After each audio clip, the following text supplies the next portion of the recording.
the first time I think I saw either of them in costume, you just really have that moment where you're like, Jesus, this is Obi-Wan Kenobi standing in front of me. Congrats on the series. This is the first, I think, live action Star Wars series that we're kind of getting away from the Mandalorian of it all. So I'm curious in what ways you felt like you had to or were able to differentiate from what we've seen in a live action series before. I think one of the things that was the most special about this series is that we were doing a limited series, and that's something that they hadn't done before. And we're also really focused on one character. So it was a much more character-driven story that we've been trying to tell. So for me, I was really excited about the idea of, really getting to go deeper into the character and have the time in the limited series to do it. I feel like what I love is just seeing how much this show has reignited or ignited the prequel love for a lot of fans.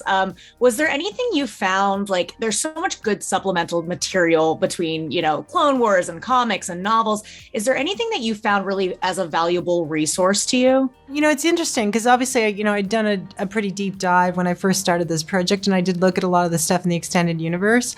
I think for me, one of the things that I was actually really meaningful was that there's a statue of Kenobi during sort of roughly during this period.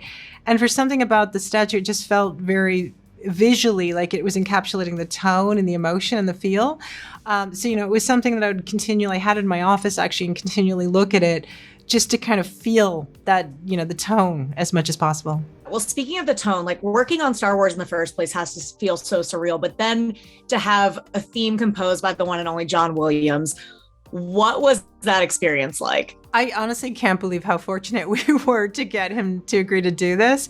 It was pretty remarkable. And, I think one of the things that happened is that, we looked at, when he was looking at this project, it's like Obi-Wan was one of the only characters he hadn't written a theme for. And we were just very lucky that he had a very small window of time in which he could do it. So, so much about Star Wars is the John Williams music, and you just feel it emotionally in a way that you can't in any other way. So we were so lucky to have him be part of this. Gosh, so the first time you heard it, what did you... It was incredible, honestly. Like it was, and also I heard it recorded with a live orchestra in the best possible way. And for me, it was so perfect, and it was so emotional, but it also felt so timeless. It felt like it had always existed. It was incredible. Amazing. I mean, I always say my favorite Star Wars moment is just the binary sunset because of that theme. It's incredible. Yeah. When you came on board, there was no Hayden initially, correct? Right? At that point, there had been obviously a lot of development before, but it was still in development stage. So it hadn't really, apart from Ewan, there were no actors kind of involved at that point. So how did that feel to be the one to essentially get the band back together and kind of tell Ewan, like, we're getting you guys back together? Well, Ewan, obviously, he was very much a creative partner on the show. So he's been involved right from the get-go, and he was on this before I was, so he's been with me the whole way on this, which has been amazing. But I think, really it came out of a place of, we were really looking at the character, and obviously with Kenobi, we're so connected to the prequels, and so much of the weight that Obi-Wan is carrying is coming out of what happened at the end of Revenge of the Sith with Anakin, that so much is connected to Anakin and Vader that it felt to us, that it was hard to tell Kenobi's story at this period without touching on that.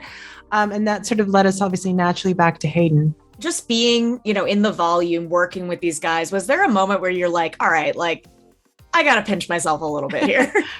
Yeah, I mean, it's pretty amazing. Like, these are two of the most iconic characters in cinematic history, and, both of them, you just, the first time I think I saw either of them in costume, you just really have that moment where you're like, Jesus, this is Obi-Wan Kenobi standing in front of me. It's pretty amazing. Yeah. And I interviewed Moses earlier this morning, who is a delightful human. Can you tell me what she brings to the series and a little bit about her character? Yeah. Obviously we're bringing the Inquisitors into live action, and Moses is a new character within that. But I think, one of the things we were looking at is we obviously have such a strong legacy aspect to this series that we felt like, we really also wanted to have some elements that were new. And, so much of Star Wars has always been about that for me, about getting to see new planets and meet new creatures and characters. So I was really excited to introduce Moses' character. It was also kind of exciting to get to do sort of a young dark side female, because there really haven't been that many on the dark side in live action. I'm sure you've been asked about this all day, but I think one of the funniest like rite of passage thing for directors is they have to stop their actors from making lightsaber or blaster noises. I'm curious if you had to do that and who was the biggest offender this time around.